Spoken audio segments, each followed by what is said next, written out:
il y a une loi qui est passée, que vous avez peut-être entendu parler, qui s'appelle Egalim, en fait, qui pour nous, agriculteurs, est quand même quelque chose d'important. C'est qu'aujourd'hui, je suis le seul, quand je vends un produit, je ne sais pas combien, enfin quand je commence à le produire, je ne sais pas combien je le vendrai.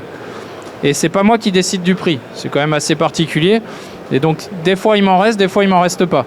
La loi Egalim, c'est une volonté de faire l'inverse, c'est que je puisse vendre au prix que ça m'a coûté à produire. C'est assez fondamental, mais du coup, générer la juste rémunération qui prenne aussi en compte ces demandes de haies, d'infrastructures et ces demandes environnementales.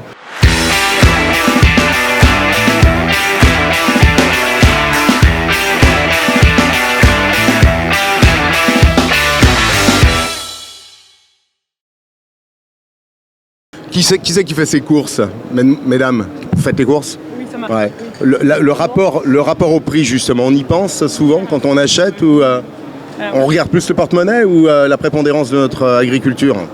J'essaie de trouver un juste milieu, mais c'est compliqué parce que moi j'ai pas un revenu énorme et je suis obligée de faire d'abord l'économique et avant de faire le choix. Mais ça me fait rire parce que c'est qui le patron? C'est souvent ma marque. Ouais. Les marques comme ça sont des marques engagées, ça donne du sens à une économie locale, à une économie responsable. Je pense oui, parce qu'on peut pas faire. J'ai l'impression qu'on peut pas faire grand chose à notre échelle, donc au moins si on peut genre agir avec notre porte-monnaie avec plein de guillemets, c'est le minimum, on va dire. Donc c'est de faire comme ça. On est en attente, Guillaume, finalement, de remontée d'informations de nos territoires, parce qu'aujourd'hui le marketing a une tendance quand même des fois à annoncer des choses prometteuses mais qui ne sont pas au rendez-vous dans l'assiette. C'est important qu'on puisse reconnaître le vrai travail des agriculteurs et des agricultrices. C'est ça, et dans le travail, c'est aussi comment, en tant que consommateur, certes, de faire un travail d'éducation, de connaissance, d'être le fameux consommateur, mais avec quel point de repère? Il y a énormément de labels, c'est pas toujours facile de s'y retrouver. Effectivement, c'est qui le patron? Et une démarche qui est assez simple à comprendre et qui permet de se dire, voilà, là on a une démarche globale qui est vertueuse, donc j'y vais. On a plein de labels, c'est pas toujours simple. Et avec des fois un différentiel entre des labels dits publics, conduits par l'État, les AOC, les AOP, les IGP, les labels rouges, qui ont quand même une valeur, qui sont très contrôlés, et des fois des labels privés. Je pense à saveur de l'année, des choses comme ça, où là, on peut se trouver perdu en tant que consommateur. Moi, une règle qui me paraît importante, c'est déjà se dire, est-ce que, par exemple, l'origine des produits est française? Vu qu'on se met déjà énormément de règles de production en France, sans aller au-delà, sans aller sur des labels qui vont encore plus loin, mais déjà se dire, surtout par rapport des fois à son portefeuille, mais essayer d'être attentif à ce que l'origine des produits soit française, c'est déjà un bon gage en fait. Rémunérer les agriculteurs, reconnaître leur travail et acheter leurs produits. Alors qu'aujourd'hui, on importe à peu près la moitié de nos fruits et légumes, par exemple. C'est sur le poulet. Alors, avec des fois, le diable se cache dans le détail, c'est que on va consommer le poulet entier qui est français, on va bien le voir sur l'étiquette, mais on ne va pas se rendre compte que dans un plat transformé, soit dans un restaurant, soit dans une collectivité, le poulet qui est transformé, on a moins facilement l'origine, et là, en règle générale, il est moins français. Justement, Guillaume, tu l'évoquais, il y a quelque chose aussi qui est important pour nous, consommateurs, c'est le goût. Alors, il ne faut pas oublier que les labels, il faut quand même avoir l'œil dessus. Le label rouge... tu as forcément un intérêt à plus d'un titre. Beaucoup de baguettes peuvent être aussi en label rouge. Qui achète de la baguette label rouge chez son artisan boulanger, mesdames, messieurs? Vous n'avez pas fait attention au label? Non, je n'ai pas fait attention. La plupart du temps, on va dans des boulangeries qui sont de proximité, on va dire. Ouais.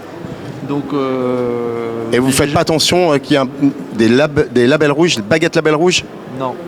Il n'y en a pas encore partout, des artisans boulangers. Il n'y en a pas forcément partout. Il y a plusieurs niveaux. C'est pas parce qu'elles ne sont pas label rouge qu'elles ne sont pas aussi de qualité.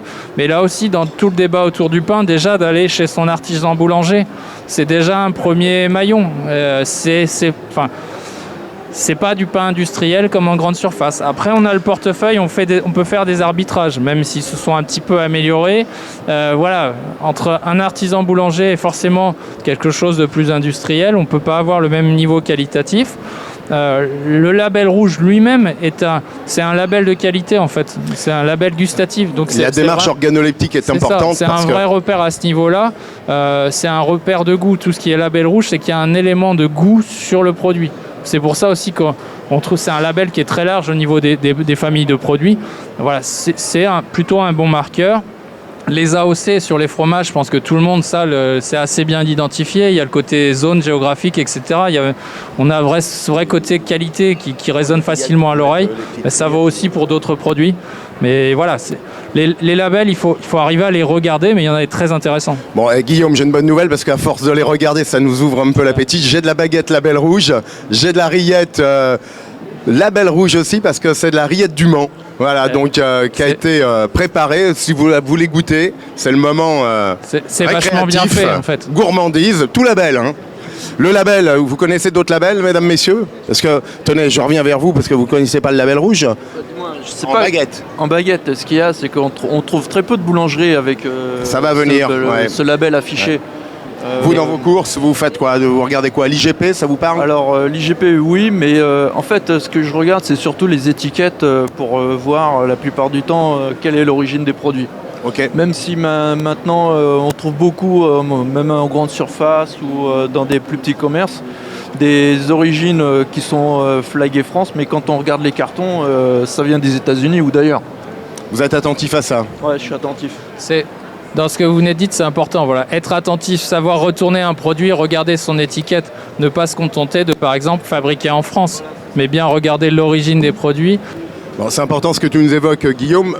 Je voulais aussi apporter ce clin d'œil sur ton éco-engagement, parce que cette agriculture, on la veut vertueuse, mais c'est aussi la passion des hommes et des femmes qui s'évertuent chaque jour, en tout cas, à nous nourrir. Ça, c'est fondamental. Et c'est vrai qu'on n'est pas toujours suffisamment bien sensibilisé sur ce travail quotidien qui vous amène finalement à entretenir nos paysages et à travailler finalement tous nos éléments qui puissent être air, terre, eau, parce que c'est important, ça constitue quand même notre vie de tous les jours. Oui, tu le dis, en fait l'agriculture elle est à peu près sur 50% du territoire, donc forcément on a un impact sur le côté environnemental, on se met beaucoup à parler d'environnement, d'écologie, donc l'agriculture a vraiment un rôle à jouer, et dans les deux sens. Quand on évoque des impacts, souvent on pense à des impacts négatifs, mais on peut aussi avoir des impacts positifs et ce qui compte c'est la balance au final.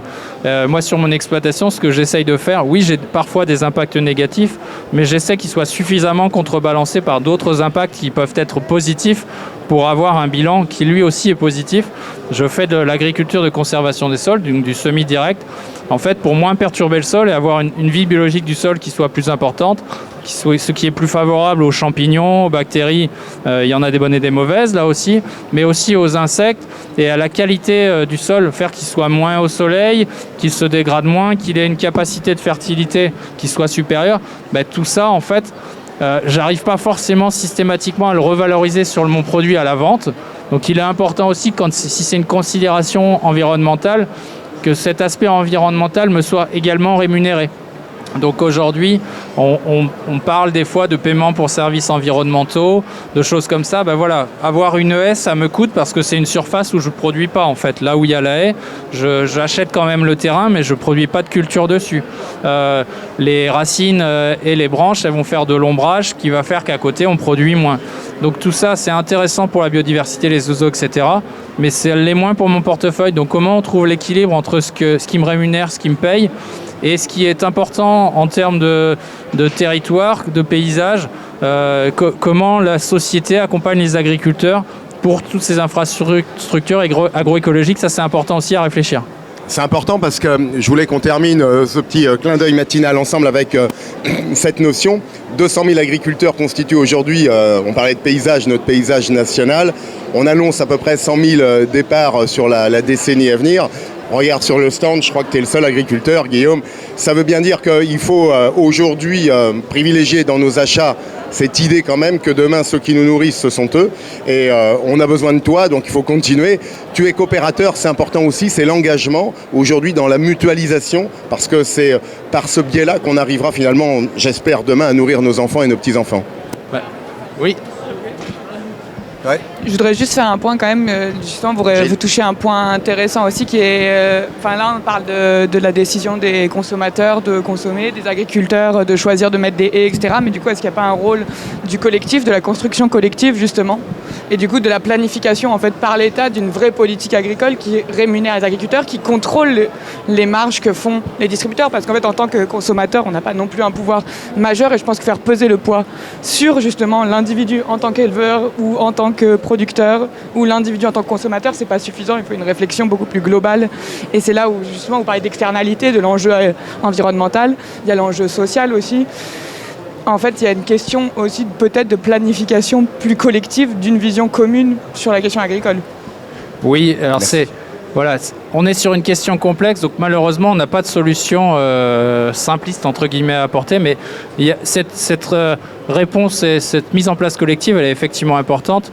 Il y a une loi qui est passée, que vous avez peut-être entendu parler, qui s'appelle Egalim, en fait, qui pour nous, agriculteurs, est quand même quelque chose d'important. C'est qu'aujourd'hui, je suis le seul, quand je vends un produit, je ne sais pas combien, enfin quand je commence à le produire, je ne sais pas combien je le vendrai. Et c'est pas moi qui décide du prix, c'est quand même assez particulier. Et donc, des fois, il m'en reste, des fois, il m'en reste pas. La loi Egalim, c'est une volonté de faire l'inverse, c'est que je puisse vendre au prix que ça m'a coûté à produire. C'est assez fondamental, mais du coup, générer la juste rémunération qui prenne aussi en compte ces demandes de haies, d'infrastructures et ces demandes environnementales. Après, dans l'aspect, donc maintenant, il faut que cette loi elle arrive à se mettre en place. C'est pas si simple que ça, parce que c'est quand même un sacré bouleversement. Alors c'est sûr que pour Egalim, le préciser quand même, hein, là notre restauration elle est collective pour une grande partie de ce qui est produit par notre agriculture. Hein. On mange plus souvent hors foyer qu'à la maison. Et donc aujourd'hui, la problématique que nous avons, on parlait un peu de souveraineté alimentaire ensemble, c'est que chaque matin, on arrondit à 110 millions de Français sur le sol, il faut nous nourrir, petit déjeuner, moi je goûte en plus et je dîne. Vous voyez, donc si on est gourmand, ça fait quand même une masse quotidienne qui est hyper importante. On a du mal tous à globaliser. Et Egalim, si vous voulez, c'est quand même notre restauration. Alors, ce sont nos cantines pour les enfants, hein, bien sûr. Donc, avec les régions, les départements, les mairies. C'est la restauration collective d'entreprise. C'est la restauration collective de santé. Ce sont également la restauration militaire. Vous voyez, donc, énormément de volumes sont passés. C'est l'engagement aujourd'hui. On est à 50% en production locale. C'est ça. C'est voilà, une évolution sur l'origine des produits, sur le côté contrainte collective, justement. Il y a du chemin à faire. Oui, il y en a toujours, et malheureusement, ça n'ira pas aussi vite qu'on le voudrait. On est rentré dans une société peut-être de réseaux sociaux où on est habitué à ce que tout aille vite. L'agriculture ne pourra pas aller plus vite que son cycle normal, qui est un cycle annuel.